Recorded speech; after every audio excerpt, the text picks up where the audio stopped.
Here we have all of the Avatar figures from the first movie based off the first wave of LEGO sets that released this year. In anticipation for Avatar Way of the Water, I wanted to take a look at all of the Avatar figures from the first movie before the release of the new Na'vi Avatar people. I think it's worth mentioning that most of the figures here are actually made up of the same people.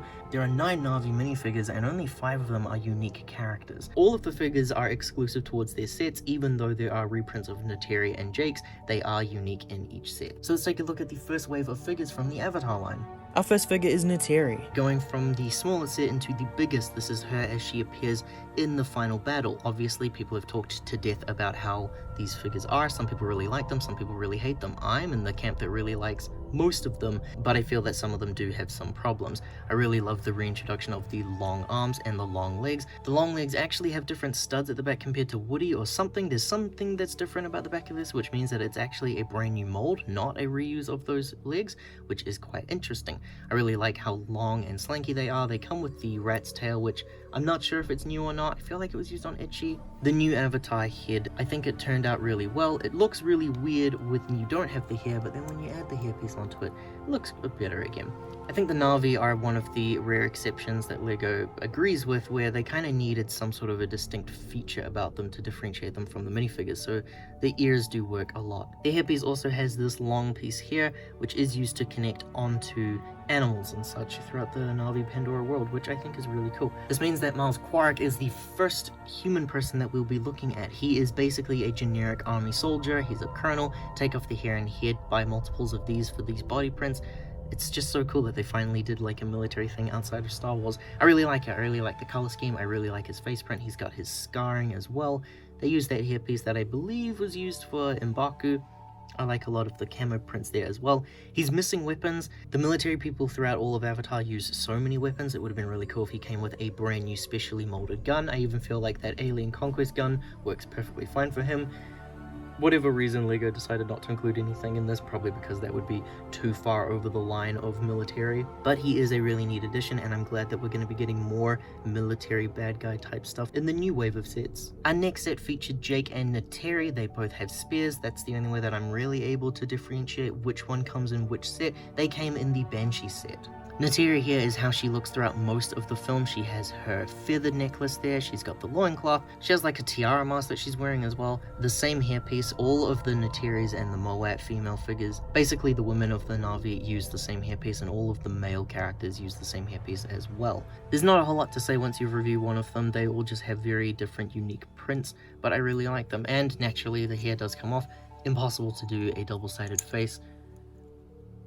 The hair kind of goes on, but not enough to have a whole nother expression. Jake Sully is really cool. He's very simplistic in his design. He's smiling. I don't really like the big goofy smiles of the Na'vi. I think Neytiri's is kind of where I draw that line a little bit. It looks like it's Na'vi and it still looks like it's Lego, whereas this one just kind of looks like it's a bit too goofy of an expression for Jake Sully to have. He never really had this kind of look. He does have some really neat shining silver sequins on him, which was accurate to how they have in the movie. Simplistically designed loincloth as well. Comes with the same spear as Neytiri. Looks pretty cool. New hairpiece for the males, where all of them use this piece. It's just not like, it's not super braided in comparison, but here it is next to Neytiri, so you can see that there is a clear difference in those two pieces. Site 26 features the most figures of the line, probably one of the reasons why it's one of the best sets. Norm is our next unique avatar. It's a little disappointing that Norm only comes as a Na'vi. He doesn't come as a regular human person, which I think LEGO really needed to fix, but that's okay. He has the same usual spear piece. He's the only Na'vi that comes in regular civilian attire. He's got like a beige jacket and a red shirt. He's also got brown jeans on. The tail piece unfortunately is all blue, so I think that this probably needed to be repainted into a brown, otherwise it does look, it looks very distracting for that Norm figure actually. The face is really cool. It's one of the more unique ones. He has a goofy expression. I think that the smile works perfectly for Norm. I don't think that it works for Jake. But speaking of Jake, here is Jake Sully. This is how he appears throughout most of the movie. He has his dagger now on his chest. It would have made a lot more sense for this version of Jake to come in the Banshee set, and for this version of Jake to come in this set, but for some reason they swapped them all over, but that's okay. He has some really cool face printing where he's got tribal tattoo on his face there. I like this smile actually a lot more. Again, that's like the Norm smile. I guess it's just because it's the open mouth. The closed mouth one looks really nice. They reuse the elf bow from the CMF line, and it came from the Lord of the Rings as well. Looks pretty cool though. Here we have the most amount of human characters in a set. This is Dr. Grace Augustine. I think that her details of the shoes and the legs right there are amazing. Everyone always appreciates when they do those side prints. I really like the blue shirt that she's wearing as well. She has a little necklace there. It's another Sigourney Weaver minifigure. Her other face is one of the mask, which is a detail that I thought was really great. I appreciate that LEGO decided to go out and do that. It is pretty important. They need this to breathe on Pandora, so it's really cool that they decided to give us some humans that have that. Though I do wish we got Sigourney Weaver's avatar, and I wish we got Norm's human character. Kind of conflicting a little bit that they have like just the human version of this person and the avatar version of this person when both are frequently swapping back and forth, but maybe we can get a new set later on down the line. Here's Jake Sully with a makeshift stand that I've given him. I've put him on just a little piece there to propel the wheelchair up so that we can have a look at this. I'm told that this wheelchair is new. There's been wheelchairs in LEGO before, but I haven't owned any of them ever, so this is new for me regardless. I remember rewatching the movie at the time and seeing that he's bald for most of it and thought it was really weird that LEGO threw a hairpiece into him, but the movie actually takes place over a couple of months and he does end up having hair, so it is a pretty neat detail that they included that. I originally thought that this was a sweat print, but it's actually the copter. His other face, as the wheelchair kind of breaks off a little bit, but his other face is a more angered expression and he has the mask on. He looks like this throughout most of the movie. He very rarely ever looks like this throughout the movie, but it is really cool. Our last figure is Trudy. She pilots the Samsung. Isn't it crazy? I didn't even need to Google these names. She has some pretty simplistic military wears where she's just got the green pants and like a singlet. She does have her necklace there as well. It's Ana Lucia from Lost. She also comes with a double-sided face that has this printing on it where she has like the Na'vi paint on her over her eyeshadow, and she has a little microphone piece. They released this figure at the same time as they released the Dominic Toretto figure from Fast and Furious, so if you really want a Michelle Rodriguez figure, this is the one that you have to grab. The most expensive set of the line only included 4 minifigures, and 2 of them are reprints of people we've already got, and only 2 of these guys are unique.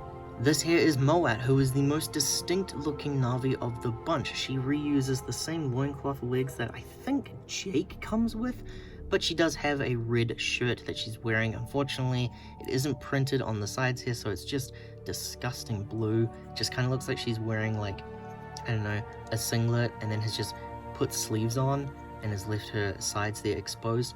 Her face is really cool. She's one of the older characters of the Na'vi. Really appreciate the little dangles that she has there, and her face is sparkling just like the other characters as well. She comes with this stick. The stick is actually, it needs to be all the way down in order for it to touch the ground and for her to just be out like that, so maybe LEGO need to work on releasing a longer stick. And this here is Sute. He's one of my favorite figures from this line, better known as playing Mother's Milk in The Boys. He comes with this really neat little dagger piece here, which he just holds, and I think they kind of detail him as holding it across his chest like that. Again, reuses those same legs. He has a really cool dangly necklace with some feathers printing there. He's got an angered expression and some scarring on his cheek. I think that he is one of the more unique, distinct looking ones. He reuses Jake's hairpiece as well because, of course, they do. Neytiri is here in her most simplest form. She is very similar to the one that came in the Banshee set, but she doesn't have that tiara headband. Her face is quite nice. It's similar to the one that was in the smaller set, but it does have all of the face painting removed from her. Probably the best version of Neytiri to get, but it's gonna cost you like 250 bucks.